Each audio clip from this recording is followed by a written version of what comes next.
Good morning, everyone, and welcome to this morning's hearing. I'll ask Mr. Stark to read the docket. Thank you, Mr. Chairman. Mr. Chairman, other commissioners, we're here for the proceeding in docket number 2019-4-G, which concerns the annual review of purchase gas adjustment and gas purchasing policies of Piedmont Natural Gas Company, Incorporated. This hearing has been scheduled for July 11th, 2019 at 10 a.m. in the offices of the Commission at 101 Executive Center Drive, Columbia, South Carolina, 29210. Mr. Chairman, the docket is in order. Thank you. We'll take appearances from the parties now. And get to a microphone, if you will, because we're live streaming and want everybody to hear you all over the world.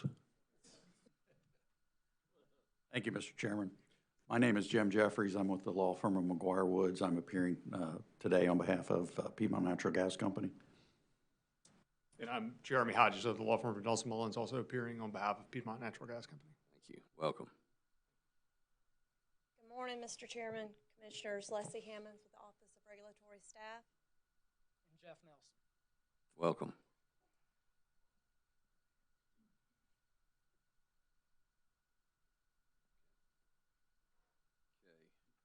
Are there any preliminary matters that we need to take care of? Okay, well then go ahead and proceed, Mr. Jeffries. Piedmont would call Ms. Sarah Stabley, Ms. Mary Beth Tomlinson, and Ms. Jennifer Rainey to the stand.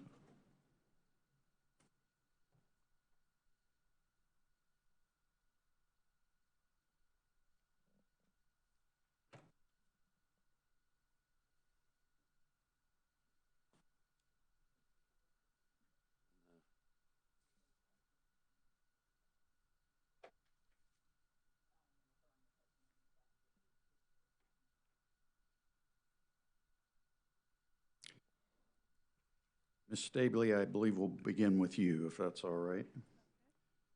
Could you please state your name and your business address for the record, please? My name is Sarah Stabley, and my address is 4720 Piedmont Road Drive, Charlotte, North Carolina, 28210. And you work for Piedmont Natural Gas, is that right? Yes, I do. And could you tell the Commission what your responsibilities are at Piedmont Natural Gas? Yes, I'm over the long-term procurement of transportation, storage, over broker activity, scheduling for everything that was purchased and sold, and over the trading activities for Piedmont. Thank you. And are you the same Sarah Stabley that pre-filed testimony in this proceeding on May 30th, consisting of 18 pages? Yes, I am. Okay. Was that testimony prepared by you or under your direction? Yes, it was. Do you have any corrections to that testimony? No, I do not. Ms. Stabley, if I ask you the same questions that are set forth in your pre-filed testimony while you were on the stand today, would your answers be the same? Yes, they would. All right, thank you. Piedmont would ask that Ms. Stabley's pre-filed testimony be entered into the record as if given orally from the stand. Ms. Stabley's pre-filed direct testimony will be entered into the record as though given orally from the stand. Thank you, Mr. Chairman. Ms. Stabley, have you prepared a summary of your pre-filed testimony? Yes, I have. Could you please provide that to the Commission? Sure. My name Hang on one second. Let me pass this out to everybody.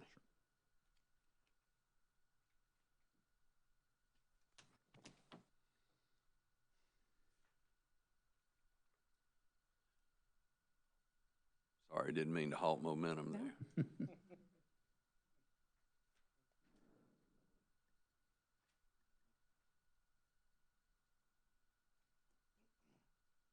Okay, go ahead. Okay. My name is Sarah Stabley, and I'm the Managing Director of Gas Supply Optimization and Pipeline Services for Piedmont Natural Gas Company, Incorporated. I am responsible for the supervision of long and short-term supply purchasing, optimization of our interstate pipeline transportation, storage, and supply assets, and oversight of pipeline services, which includes demand forecasting, transportation and storage procurement, and the management of transportation brokers. The purpose of my testimony is to describe Piedmont's gas purchasing policies during April 1, 2018 through March 31, 2019, pursuant to the directives contained in Commission Order 88-294 dated April 6, 1988. I also discussed the company's review period hedging activity. During the review period in this proceeding, Piedmont continued to use its best cost approach to purchasing gas. This approach involves 5 components: the price of gas, the security of gas supply, the flexibility of gas supply, gas deliverability, and supplier relationships. Each of these factors is discussed in detail in my testimony. Collectively, they have established a standard for purchasing gas, which has been successfully used by Piedmont for many years. Most of Piedmont's primary gas supplies are purchased under arrangements that are standard in the industry, in which involve the payment of reservation fees for firm supplies priced at market-based indices.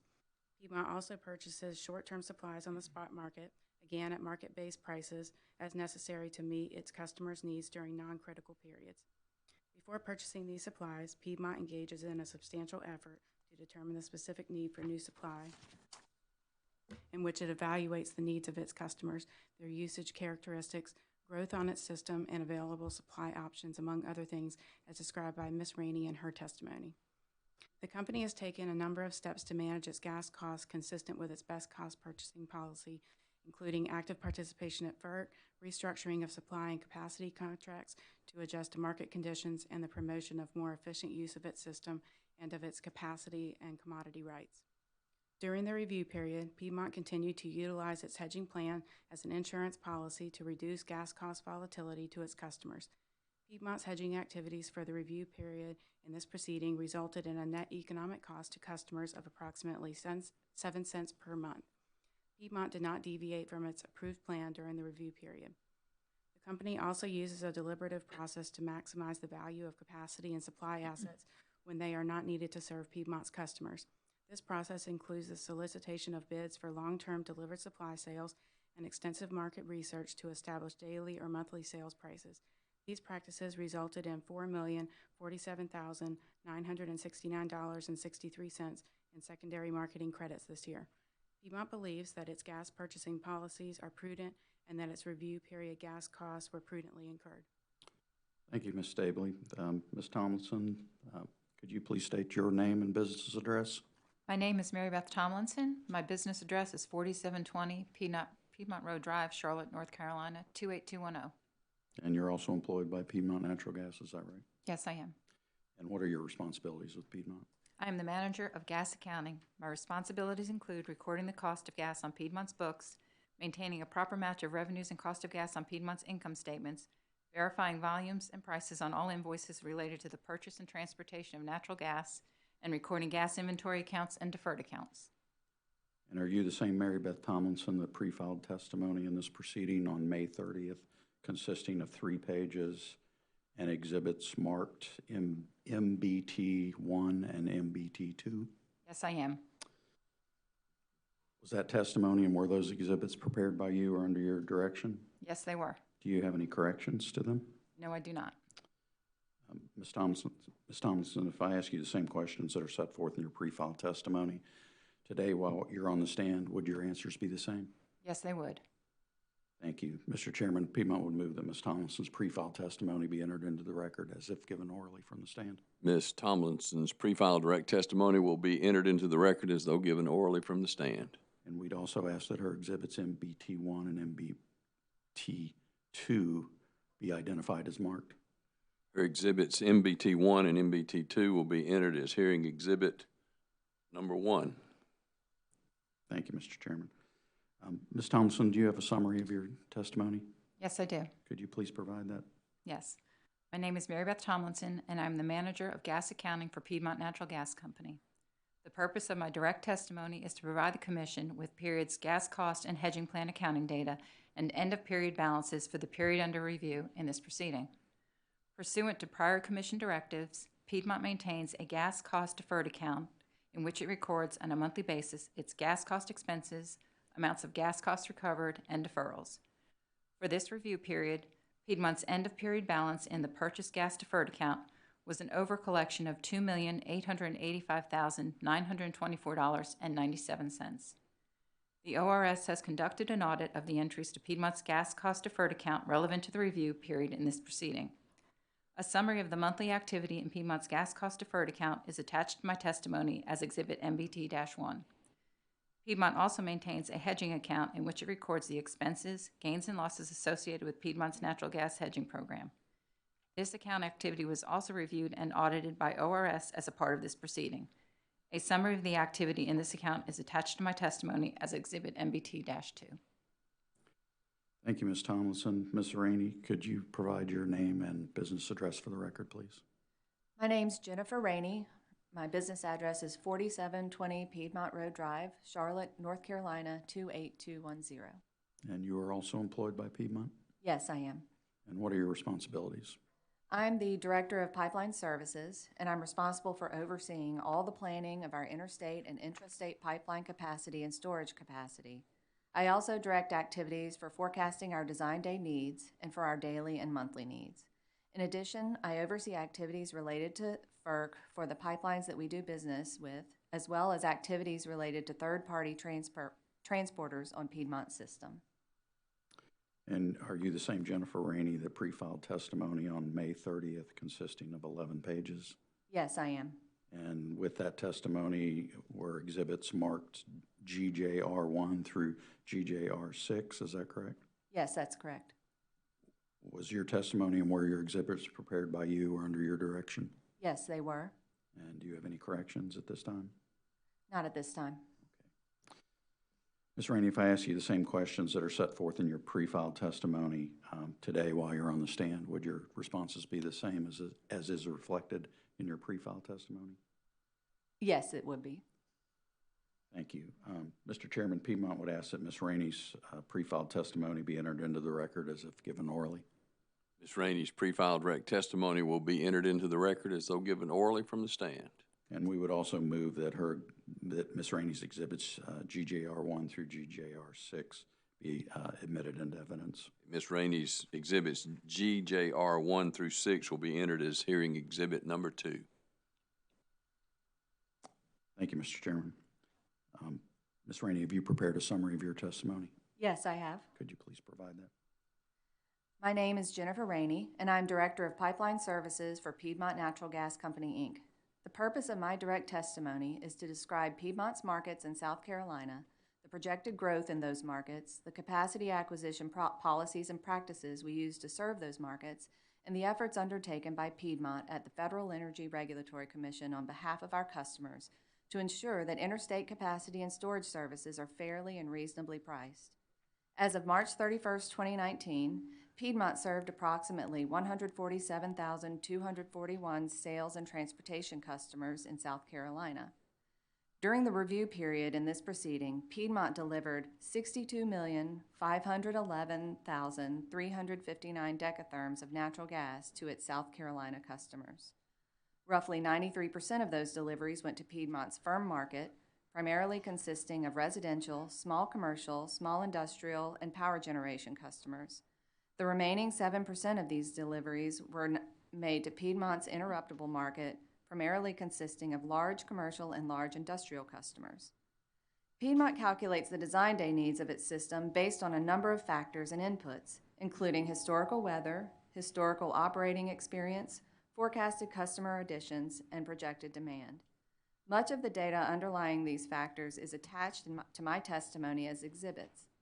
Piedmont then calculates a reserve margin to ensure its ability to provide safe and reliable service to its firm customer base during design day conditions. Piedmont's design day calculations for winter 2018-19 were performed using the company's standard methodology. This methodology reflects a design day temperature of 8.68 degrees Fahrenheit. Piedmont acquires incremental capacity to meet its projected load growth utilizing the best cost methodology described in Ms. Stabley's testimony. Piedmont generally seeks to match its capacity acquisitions with the needs of its firm customers by acquiring year-round capacity to serve its base load requirements, storage capacity to serve its seasonal demand, and peaking services to serve its peak day needs. Piedmont is also routinely involved in matters before the Federal Energy Regulatory Commission, which could impact the upstream capacity costs paid by its customers. This involvement includes intervention and active participation on behalf of the customers in all matters that could have a material impact on the costs paid by Piedmont South Carolina customers for upstream transportation and storage capacity. Thank you, Ms. Rainey. Mr. Chairman, Piedmont's witnesses are available for cross-examination. Questions by the commission? Thank you. ORS, any questions? Thank you, Mr. Chairman. No questions from the Office of Regulatory Staff. Thank you. Commissioners, questions? Commissioner Howard. Good morning, thank you. Couple questions. Let me get my life in order. I guess I'll start with you, Ms. Rainey. You stated in your testimony during this period, you all delivered 62 million some odd decatherms of natural gas to South Carolina. Yes, sir. Last year in your testimony, if I'm reading it right, you delivered 23 million decatherms, which is quite a jump. And I guess what surprised me during all the testimony I read from this time and last year, there was virtually no mention of your merger with Duke.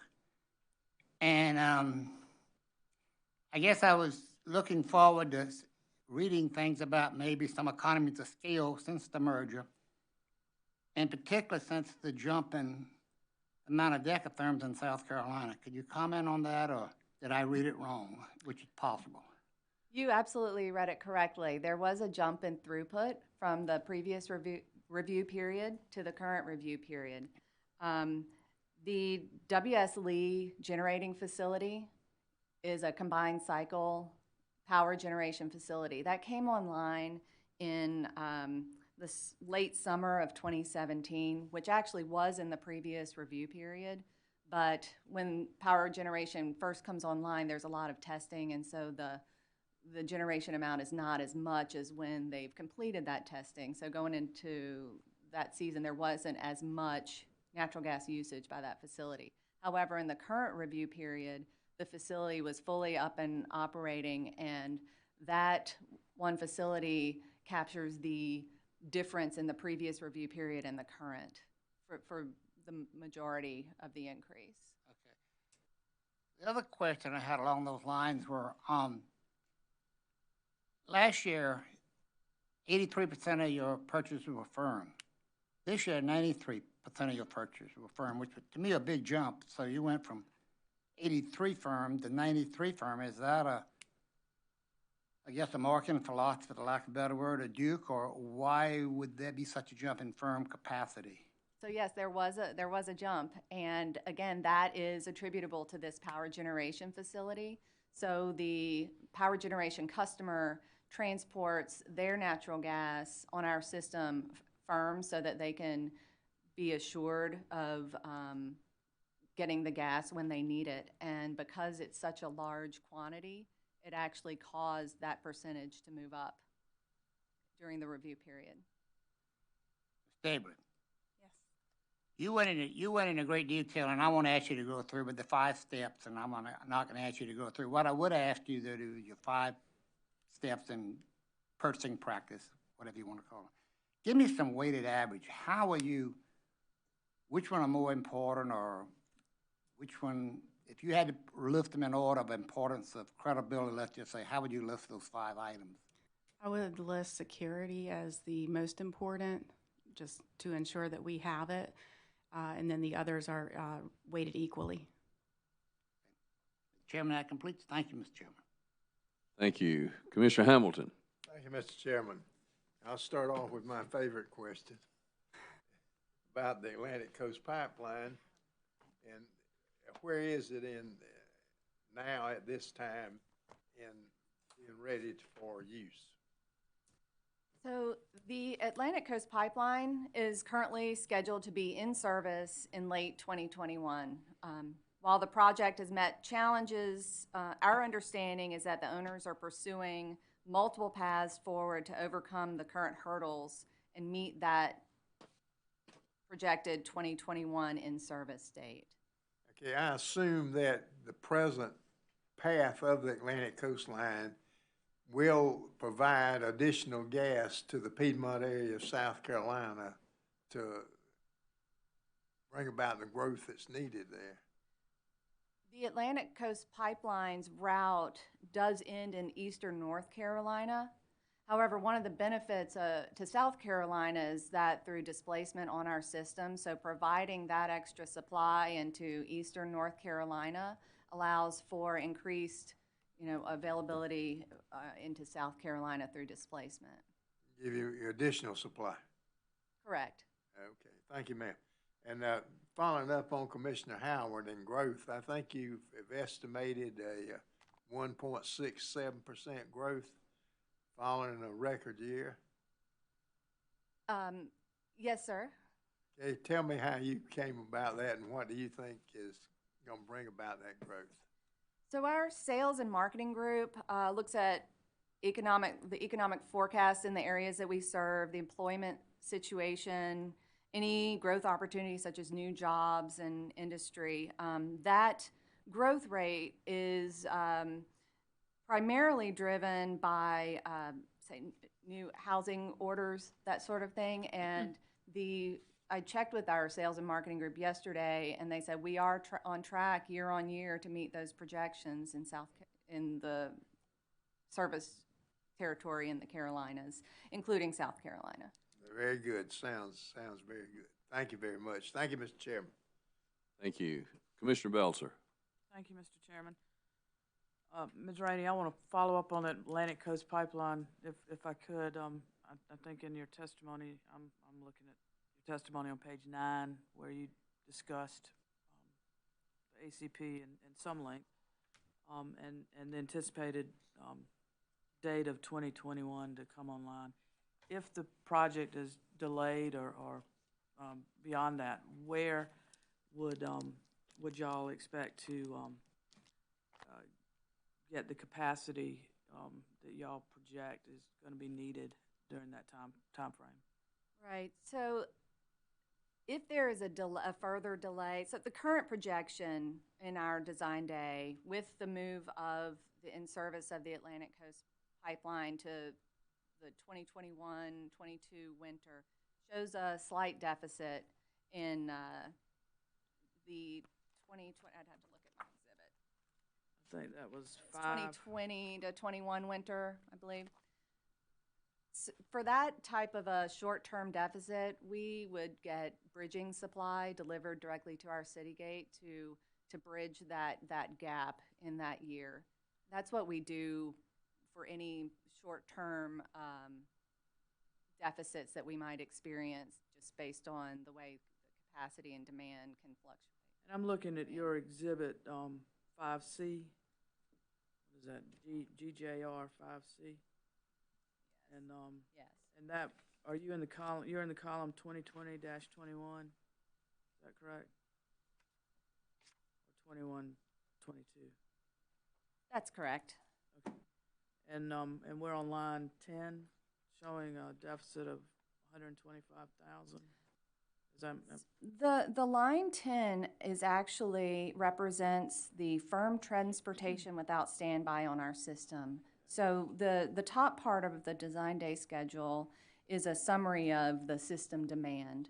So we subtract the amount that our firm customers would move on the system where they are providing their own gas service, but yet the data that we pull includes them in our numbers when we have the gross demand. Since we don't provide the gas supply for those transporters, we subtract that out so that we aren't planning for that supply. So the 1,484,228, that would be the net demand on the system.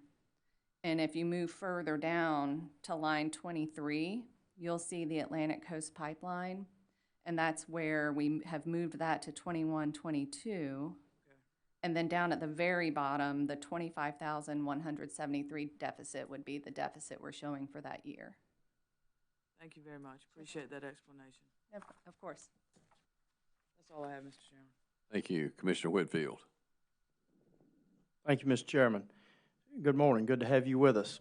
Got a question for each of you, and we'll start with you, Ms. Rainey, kind of following up where Commissioner Howard went with you about the increase in throughput, the increase in decatherms over last year, and also just briefly the increase up to 93% in firm. Of course, this commission recognizes that Lee is a 750 combined cycle facility and knew it was a large electric generation facility. Those numbers that you kind of discussed with Commissioner Howard, is that what Piedmont anticipated when Lee combined cycle facility came online? Is this about where you thought you would be, or can you talk to me about that?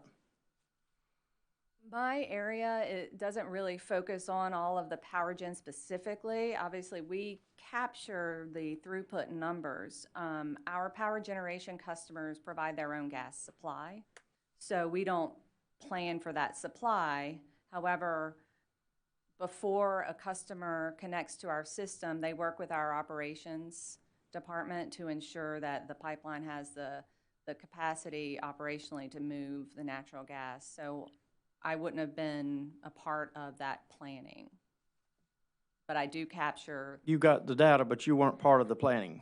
Correct. Okay, well, I don't know that either one of your other panelists could speak to that either, I don't think. No, sir. Well, thank you. I'm going to move on to you, Ms. Stabley. On page 15 of your direct testimony, and I'll give you a second to get there. Okay.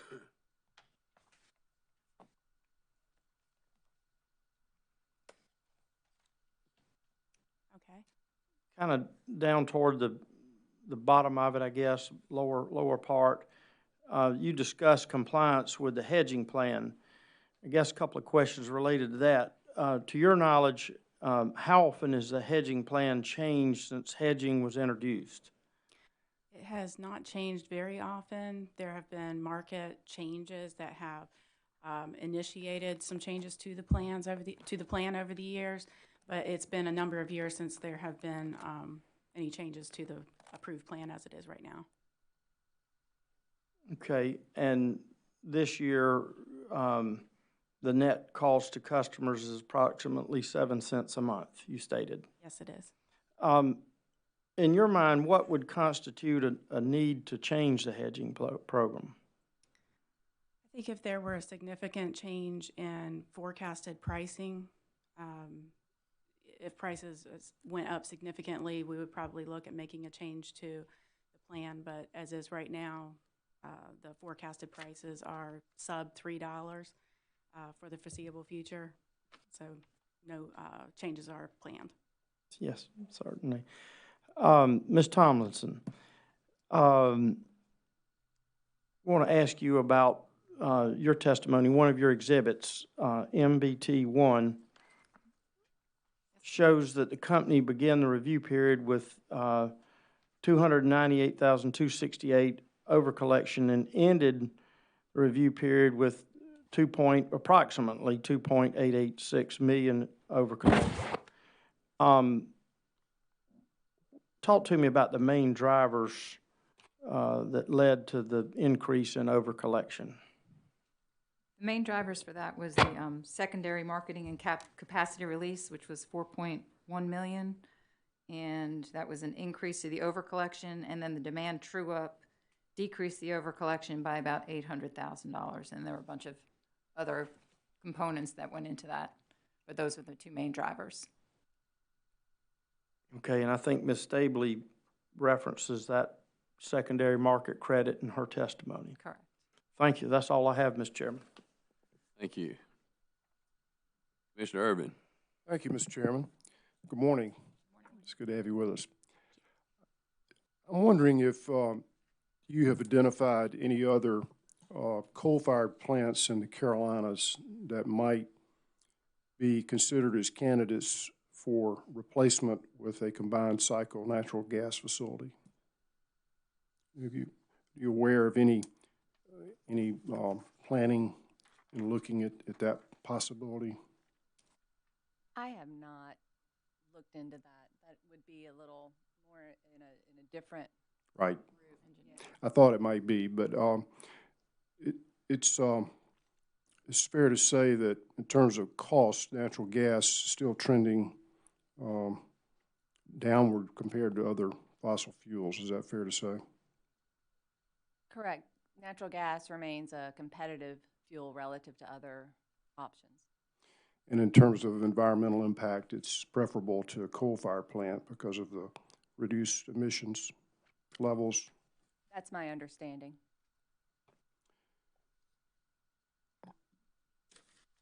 Who would be the person at Piedmont Natural Gas that would have the responsibility for considering, you know, retiring or having a plan to interact with Duke Energy, for example, or to retire other coal-fired plants to natural gas? Is there kind of a connection there to in that planning process? We have a group called major accounts group. I don't know if I have the exact name of the group correct, but they handle all of our larger customers, and one of our largest customers are our power generation customers. So there's actually a person at Piedmont who specifically handles any agreements with our power generation customers, and that person would be very versed on those issues. Would you be willing to provide us with the name of that person and their title and contact information in the event we have any further questions? Right. We'd be happy to provide that. Right. I realize Duke doesn't have any coal-fired plants in South Carolina, but they have several in North Carolina. And since you do business in both states, right, that would be a consideration. Absolutely. Thank you.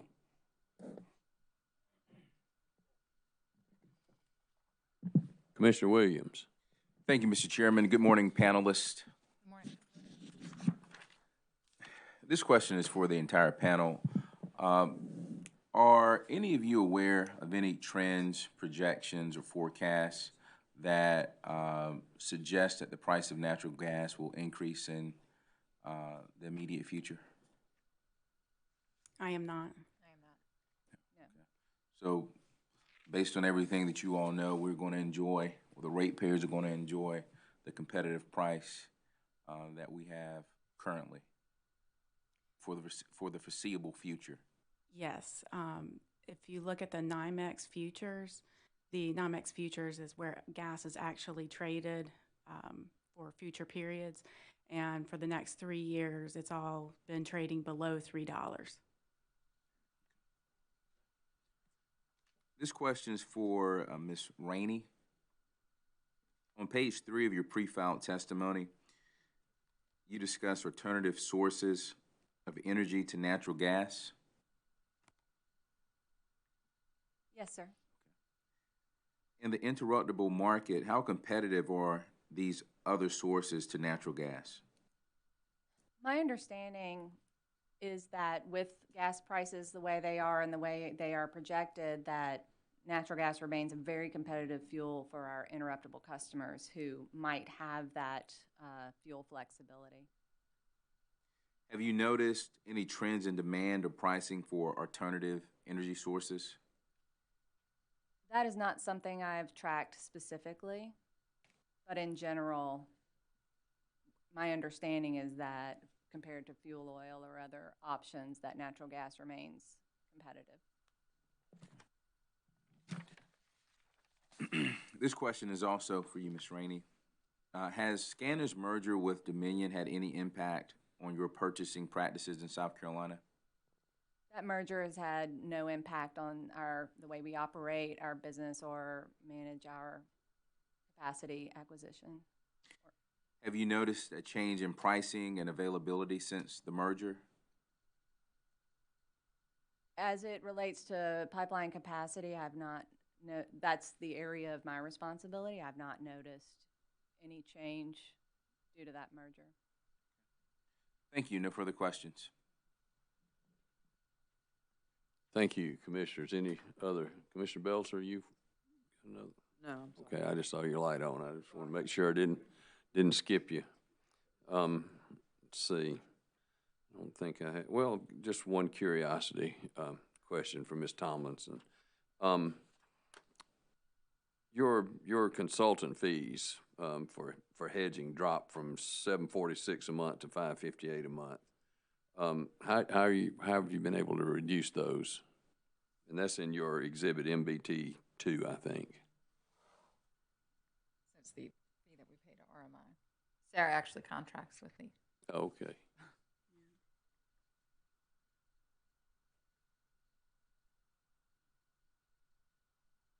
Just the monthly fee that goes through the expense report.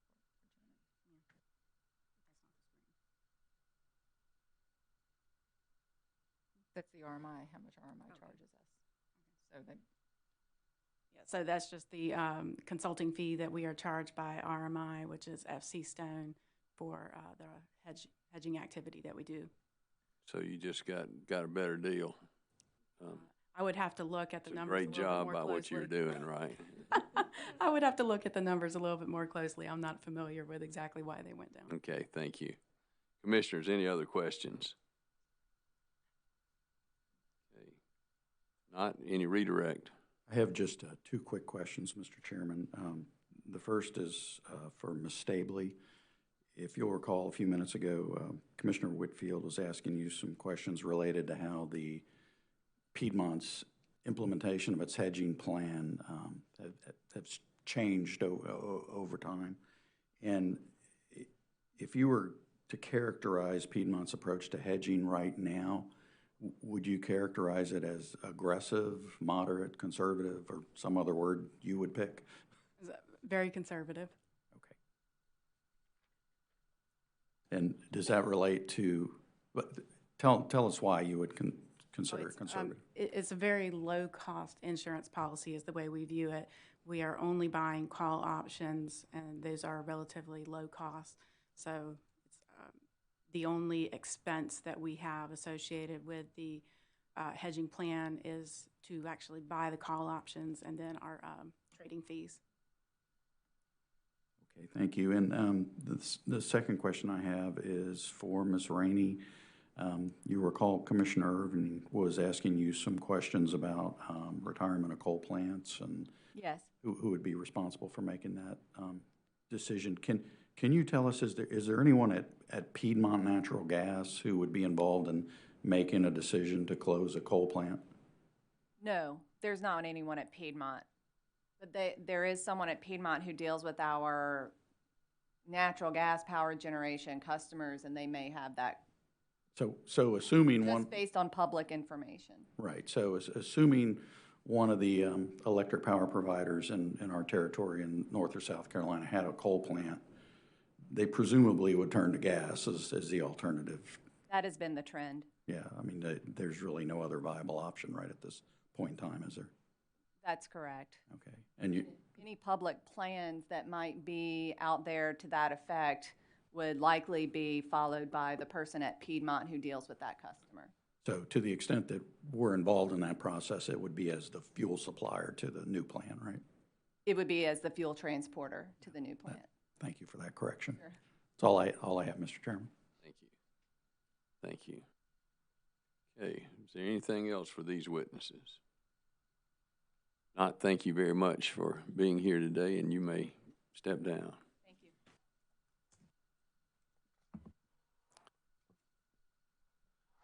Okay, Office of Regulatory Staff. I don't think you're on. ORS calls Daniel Sullivan and Matthew Schellinger.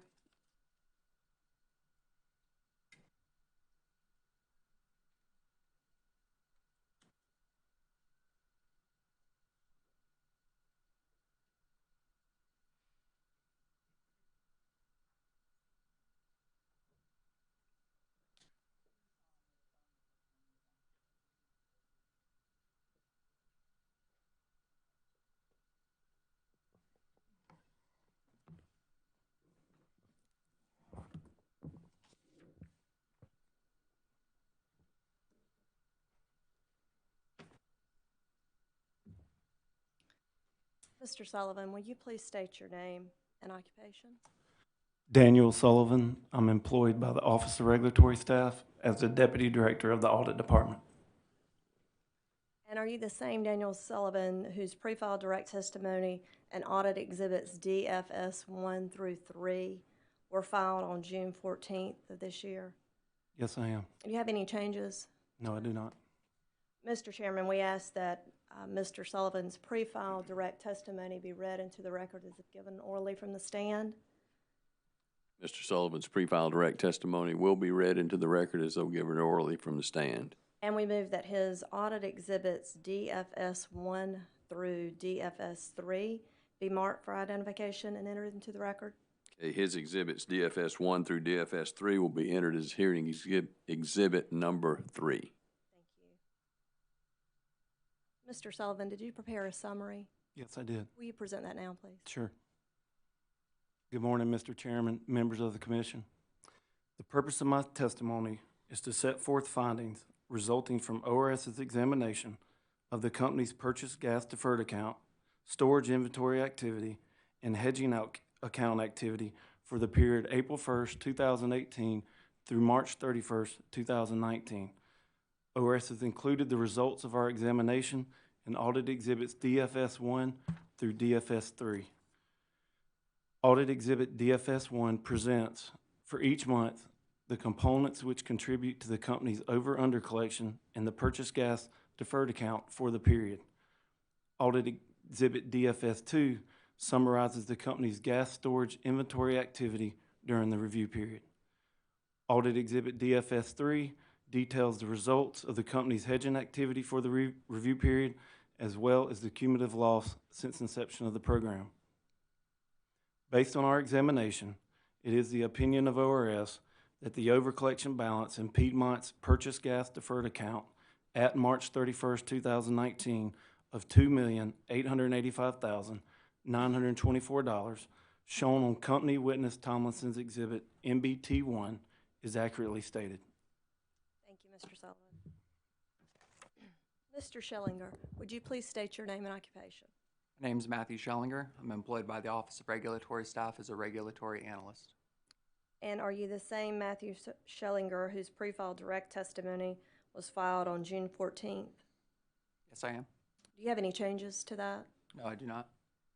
Mr. Chairman, we ask that Mr. Schellinger's pre-filed direct testimony be read into the record as if given orally from the stand. Mr. Schellinger's pre-filed direct testimony will be read into the record as though given orally from the stand. Thank you.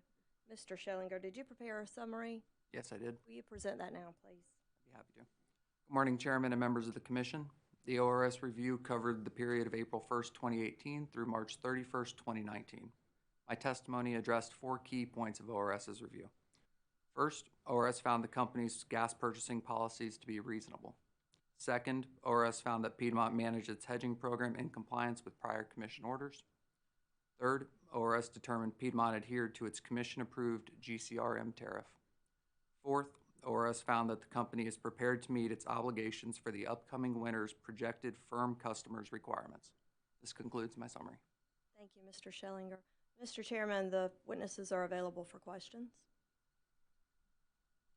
Thank you. Company, any questions? No questions. Thank you. Commissioners? Commissioner Belser. Good morning. How are y'all? Mr. Sullivan, I was looking at your DFS 2 and comparing it to the testimony you gave regarding that exhibit in your pre-filed testimony. And the only thing that kind of just drew my eye was if you look to the adjustments to tank level column, there's one entry there, and I think it's November of 2018. Were you able to review the backup for that adjustment? And can you tell me what that adjustment was? What that is it's a yearly adjustment for Piedmont's Carolina LNG and their NG LNG facilities that they solely own. And I've always called it a stick measurement, but basically what it is they measure the level of liquid gas in the tanks and factor in the BTU. And based on those calculations, it tells them how they need to adjust their inventory up or down. And that is what that adjustment in December was to do. And so is that normally just a one entry? It's usually once a year that they true up the inventory balances in those LNG facilities. Thank you very much. You're welcome. That's all I have. Commissioner Hamilton. Thank you, Mr. Chairman. Mr. Selinger, did you review the weather normalization adjustment for Piedmont? Yes, I did. Okay, are you confident that this WMA will reduce any volatility during abnormal weather conditions? I believe it gets the company back to normal weather in terms of their revenues. I'm not sure if it not sure exactly what you're getting at in regards to just a generic reduction in volatility, but it certainly normalizes the company's revenues for weather. Okay. All right. Thank you very much. Thank you, Mr. Thank you. Commissioner Howard. Mr. Salinger, question for you. You said in your testimony that the Piedmont practice was in compliance with commission regulations, hedging regulations and hedging requirements. Did you compare those requirements on any other utilities? How other utilities handle their hedging program? And if so, what are any major differences, if there are any? I did not compare Piedmont's hedging program to other utilities. I think Piedmont has a very kind of strict hedging program based on those prior commission orders, so I'm not sure if a comparison to other utilities' hedging programs would really provide us with any useful information. The commission regulations, requirements say that no greater than 45% of hedging is 45% of annualized sales is hedged. What actual percentage was hedged during this review period? There's no greater than 45%, what you said. You know what percentage was hedged? I'm not 100% sure the exact percentage that was hedged during the review period, but we are actively monitoring to ensure it's not over that 45%. Part of the getting to that 45% involves the company's ability to store gas in inventory. So part of the hedge, like during the summer, might be a little higher versus the hedge during the winter.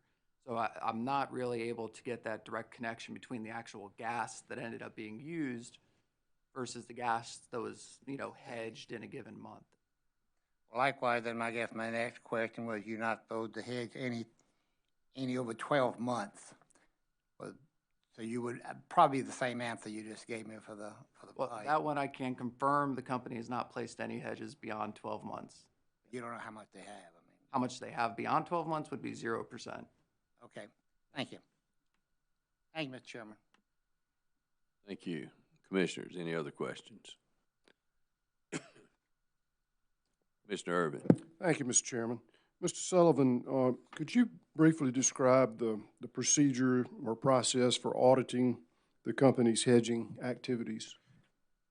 We actually receive the third-party statements from the investor. I believe it's ADM, but I'm not 100% sure on that. But we actually receive the monthly statement and verify that the amounts that are included on the company's hedging exhibit that correspond with my hedging exhibit, that they actually agree to those third-party statements. So you actually track it on a monthly basis? Yes, whereas Mr. Schellinger looks to make sure or verifies that the company is not over-hedging and staying within the commission's parameters, I look to make sure the company is reporting the actual cost of the hedging program correctly. So you're tracking both the actual cost as well as the overall impact? The overall compliance. Compliance. Yes, sir. Very good. Thank you. You're welcome. Thank you. Any other questions from commissioners? Any redirect, Ms. Hammonds? Thank you. Gentlemen, thank you for your testimony, and you may step down. Thank you. Is there anything else that needs to come before us in this hearing? Mr. Stark, I think you've talked about some couple of things. So. Yes, sir, Mr. Chairman.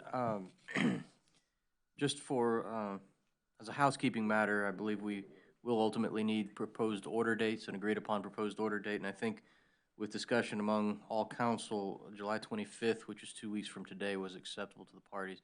Does that maintain to be the case? That's still the case? Great. Okay. Got that? Anything else? Not. Thank you all for participating, and we are adjourned.